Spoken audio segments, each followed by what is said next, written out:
നടപടി എന്ത് എന്ന് പുറത്തുവിടാതെ സർക്കാർ വിവരാവകാശ നിയമം വഴി ചോദിച്ചിട്ടും ഇത് വ്യക്തിപരമായ വിവരം എന്ന് പറഞ്ഞാണ് മറുപടി നൽകാത്തത്. ജയതിലകിനെതിരെ തൊഴിൽ സ്ഥലത്തെ പീഡനത്തെക്കുറിച്ച് എന്തെങ്കിലും പരാതിയുണ്ടോ എന്ന ചോദ്യത്തിനും സമാനമായ മറുപടിയാണ് ലഭിച്ചത്. വിവരങ്ങൾ പുറത്തു വരാതിരിക്കാൻ ഗൂഢമായ നീക്കങ്ങളാണ് നടക്കുന്നത് എന്നാണ് ആക്ഷേപം. അഡീഷണൽ ചീഫ് സെക്രട്ടറി ആയിരിക്കെ ജയതിലക് കഴിഞ്ഞ 23 മാസത്തിനിടെ ഓഫീസിൽ ഹാജരായത് 190 ദിവസം മാത്രമെന്ന് വിവരാവകാശ രേഖകൾ നേരത്തെ പുറത്തു വന്നിരുന്നു. വിവരങ്ങളുമായി കൊച്ചിയിൽ നിന്ന് അരുൺ കൊടുങ്ങൂർ ചേരുന്നു. അരുൺ, എന്തായാലും ദുരൂഹത അവശേഷിക്കുകയാണ്. ഡോക്ടർ എ ജയതിലക് അവധി നൽകി സംരക്ഷണം നൽകുന്നു. പുറത്തു വരുന്ന ആരോപണങ്ങൾ എന്താണ് അരുൺ?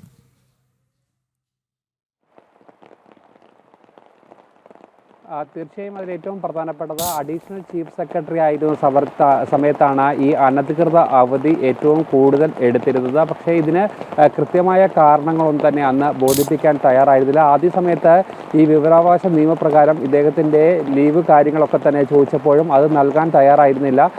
പിന്നീടാണ് കൃത്യമായി ഈ വിവരങ്ങൾ പുറത്തു വരുന്നത്. പുറത്തു വന്നതിന് ശേഷം വലിയ രീതിയിലുള്ള വിമർശനങ്ങൾ, പ്രതിഷേധങ്ങൾ, അതോടൊപ്പം തന്നെ വിവാദങ്ങളൊക്കെ തന്നെയും ഉണ്ടായിരുന്നു.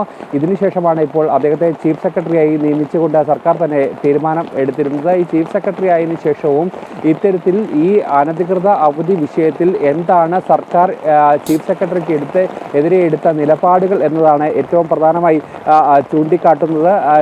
പറയുന്നത് ആ പരാതിയിൽ ഇതുവരെയും വിവരാവകാശ നിയമപ്രകാരം ചോദിച്ചിട്ട് പോലും ഒരു തരത്തിലുള്ള മറുപടിയും നൽകാൻ തയ്യാറാകുന്നില്ല. വിചിത്രമായ ഒരു മറുപടിയാണ് അധികൃതരുടെ ഭാഗത്തു നിന്നും ലഭിക്കുന്നത്. അതിലേറ്റവും പ്രധാനമായി അവർ ചൂണ്ടിക്കാട്ടുന്നത് വ്യക്തിപരമായ വിഷയമാണ്. അതുകൊണ്ട് തന്നെ ഈ വിഷയത്തിൽ മറുപടി നൽകാനാകില്ല എന്നുള്ള ഒരു പ്രധാനപ്പെട്ട കാര്യമാണ് മുന്നോട്ട് വെക്കുകയും ചെയ്തിരിക്കുന്നത്. എന്തായാലും നടപടിയെക്കുറിച്ചോ അതോടൊപ്പം തന്നെ ശമ്പളത്തിൻ്റെ കാര്യങ്ങളടക്കം കൃത്യമായി കൈപ്പറ്റിയിട്ടുണ്ടോ എന്നടക്കമുള്ള കാര്യങ്ങൾ ചോദിക്കുന്നുണ്ട്. പക്ഷേ അത്തരത്തിലുള്ള ഒരു മറുപടിയും നൽകാൻ വിവരാവകാശ നിയമപ്രകാരം തയ്യാറാകുന്നില്ല എന്നതാണ് ഏറ്റവും പ്രധാനമായി ഉന്നയിക്കുന്ന ആക്ഷേപം. ഇതുതന്നെയാണ് ഔദ്യോഗികമായി സർക്കാർ നൽകുന്ന രേഖകളും പറയുന്നത്. അതോടൊപ്പം തന്നെ മറ്റൊരു പ്രധാനപ്പെട്ട കാര്യം, ഈ ചീഫ് സെക്രട്ടറിക്കെതിരെ ഏതെങ്കിലും തരത്തിലുള്ള പരാതികൾ, അതായത് തൊഴിലിടത്തിൽ വെച്ച് ഏതെങ്കിലും തരത്തിലുള്ള പരാതികൾ ഉണ്ടോ എന്നുള്ള ഒരു ചോദ്യം കൂടി ഇവർ മുന്നോട്ട് വെച്ചിരുന്നു. കൃത്യമായി തന്നെ വിവരാവകാശ നിയമപ്രകാരം ചോദിച്ചിരുന്നു. അതും വ്യക്തിപരമായ കാര്യങ്ങളാണ്. അതുകൊണ്ട് തന്നെ അതും പുറത്തുവിടാൻ തയ്യാറല്ല എന്നുള്ള ഒരു തീരുമാനമാണ് അല്ലെങ്കിൽ നിലപാടാണ് സർക്കാർ എടുത്തിരിക്കുന്നത്. എന്തായാലും സംരക്ഷണ കവചം തന്നെ ഒരുക്കുകയാണ് ചീഫ് സെക്രട്ടറിക്ക് വേണ്ടി സർക്കാർ. അതുകൊണ്ട് തന്നെയാണ് ഇത്തരം നടപടികളിലും വിവരാവകാശ നിയമപ്രകാരം ചോദിച്ചിട്ടും ഔദ്യോഗികമായുള്ള ഈ ഒരു വിവരങ്ങൾ പുറത്തുവിടാൻ സർക്കാർ തയ്യാറാകാത്തത് എന്നതാണ് ഏറ്റവും പ്രധാനപ്പെട്ട വിമർശനം. അനിൽ നമ്പ്യാർ.